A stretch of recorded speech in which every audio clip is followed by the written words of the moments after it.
జనసేన వారాహి విజయయాత్ర చాలా అద్భుతంగా ఏ నియోజకవర్గాలు వెళ్ళినా కూడా ప్రజలు ఎంతో అభిమానంతో పవన్ కళ్యాణ్ గారి నాయకత్వం కోసం రాష్ట్రంలో ఈ ప్రభుత్వం మారాలనే ఒక ఆకాంక్షతోటి మనందరూ కూడా స్వాగతం పలుకుతుంది చూసి మమ్మల్ని అందరినీ ఎంతో ఆనందం నింపుతోంది.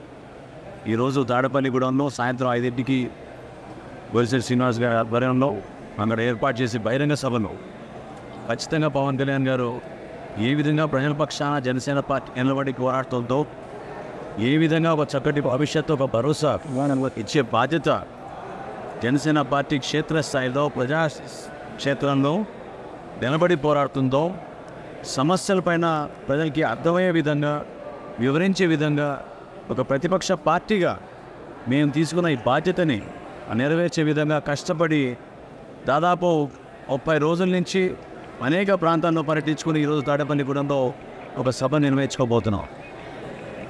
సమస్యలపైన ప్రభుత్వం తీసుకున్న కొన్ని కార్యక్రమాలపైన విధానాలపైన పవన్ కళ్యాణ్ గారిని విమర్శిస్తారు. వ్యక్తిగతంగా ఎవరిని విమర్శించారు. దుర్మార్గంగా ఆ సమస్యలపైన సమాధానం చెప్పలేక వైఎస్ఆర్సీపీ నాయకులు కేవలం పవన్ కళ్యాణ్ గారిని వ్యక్తిగతంగా విమర్శించడం, టార్గెట్ చేసి మాట్లాడడం చాలా దురదృష్టకరం. నిన్న మొన్న రాష్ట్ర వ్యాప్తంగా ఆయన అన్న అంశాలపైన ఈరోజుకి స్థిరంగా నిలబడి దాని గురించి ధైర్యంగా మాట్లాడుతున్నారు కాబట్టి ప్రజలకి అర్థమైంది. ఈ వాలంటీర్ వ్యవస్థ తప్పు పట్టడం లేదు, కానీ మీరు సేకరించే సమాచారం ఎందుకు మీరు ప్రైవసీని ఇన్వైట్ చేస్తున్నారు? సంక్షేమం తీసుకునే వ్యక్తుల ఇళ్ళలో కూడా మీరు ఎందుకు వచ్చి ఫోటోలు తీసుకుంటున్నారు? ఎందుకు ఆధార్ కార్డులు తీసుకుంటున్నారు? చిన్నపిల్లల సమాచారం ఎందుకు తీసుకుంటున్నారు? రేషన్ కార్డు అని చెప్తారు, గ్యాస్ కనెక్షన్ అని చెప్తారు, కరెంట్ బిల్ అని చెప్తారు. అసలు వీళ్ళు ప్రభుత్వంతో వీళ్ళకి సంబంధం ఏమిటి? నిజంగానే ప్రభుత్వం తరఫున వీళ్ళు రిప్రజెంట్ చేస్తుంటే ఈ 2 రోజుల నుంచి ప్రభుత్వం నుంచి ఒక అధికారి ఎందుకు స్పందించలేదు? వైఎస్ఆర్సీపీ నాయకులు ఎందుకు స్పందిస్తున్నారు? అంటే ఈ వాలంటీర్ వైఎస్ఆర్సీపీ కార్యకర్తలే కదా, వైఎస్ఆర్సీపీ పార్టీ కోసం పనిచేస్తున్నట్టే కదా.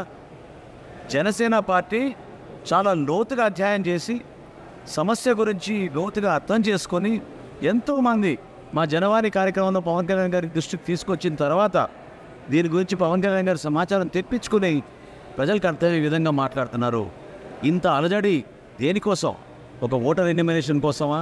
రేషన్ కార్డు కోసమా? జనాభాలో మీరు చేస్తున్న ఒక ప్రక్రియలో భాగంగా మీరు నమోదు చేసుకునే విషయంలో బర్త్ అండ్ డెత్ సర్టిఫికేట్ల కోసమా? కాస్ట్ సర్టిఫికేట్ల కోసమా? ఇన్కమ్ సర్టిఫికేట్ల కోసమా? దేనికోసం? ఈ సచివాలయాలు ఏర్పాటు చేసి ప్రజలందరినీ కూడా మభ్యపెట్టి ఈ వ్యవస్థ మీరు నిర్మాణం చేసిందే రాబోయే ఎన్నికల్లో ఉపయోగించుకోవడానికి కోసం. ఇది వాస్తవం. వైఎస్ఆర్సీపీ నాయకులందరూ కూడా దీని గురించి మాట్లాడారు. వీళ్ళు మన కార్యకర్తలు, మనం నియమించిన వాలంటీర్లు వీళ్ళు అనే విషయం పదే పదే బహిరంగంగా చెప్పిన విషయం ఇది. దాన్ని ప్రశ్నిస్తే ఎందుకు ఇంత అలజడి? వాలంటీర్లు కూడా దయచేసి మీరు అర్థం చేసుకోవాలి. ప్రజల జీవితాలతో దయచేసి మీరు చాలా భద్రంగా ఉంచాలి సమాచారం. ఈ మీ ఫోన్ యాప్లో మీరు క్రోడీకరించిన ఈ డేటా ఎక్కడ పోతుందో మీకు తెలుసా? ఏ సర్వర్కి వెళ్తుందో మీకు తెలుసా? ఎవరి చేతిలోకి వెళ్తుందో మీకు తెలుసా?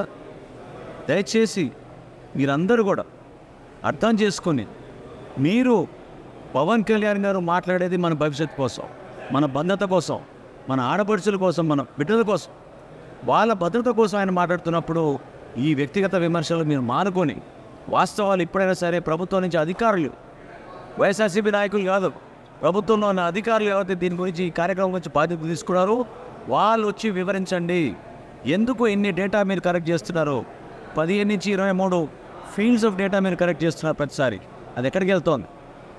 ఏ విధంగా ఉపయోగిస్తున్నారు ఈ సమాచారం? మీకు ఏ ఇంట్లో ఎంతమంది ఉన్నారు, ఎటువంటి లబ్ధి కలుగుతోంది ప్రభుత్వ పథకాల్లో అనే విషయం ప్రతి ఒక్కరికి తెలుసు. గ్రామ సభ ఏర్పాటు చేసేవాళ్ళు ఇదివరకు మీరు పెన్షన్ నమోదు చేయాలంటే వాటిలో మీరు కమిటీలు పెట్టుకుని చేసేవాళ్ళు, లేకపోతే ఉన్న అధికార యంత్రాంగం చేసేవాళ్ళు. కానీ ఈ యంత్రాంగం ప్రత్యేకంగా ఒక స్పెసిఫిక్ ఆలోచనతో కేవలం రాజకీయ లబ్ధి కోసమే ఈ వ్యవస్థను ఏర్పాటు చేశారు. కాబట్టి దాన్ని మేము ఈరోజు ప్రశ్నిస్తున్నాం. పవన్ కళ్యాణ్ గారు ఈరోజు సాయంత్రం తాడేపల్లిగూడెంలో జరిగే బహిరంగ సభలు ఖచ్చితంగా ఈ అంశం పైన, అదేవిధంగా క్షేత్రస్థాయిలో మాకు వస్తున్న అనేక అర్జీలు వచ్చినాయి ఉదయం నుంచి కూడా. స్థానికంగా ఉన్న ఈ మంత్రి గారి గురించి, ఇక్కడ జరిగిన కొన్ని సంఘటనల గురించి ఇవన్నీ కూడా పవన్ కళ్యాణ్ గారికి ఇచ్చారు. సో వాటి గురించి కూడా తప్పకుండా పవన్ కళ్యాణ్ గారు సాయంత్రం స్పందిస్తారు.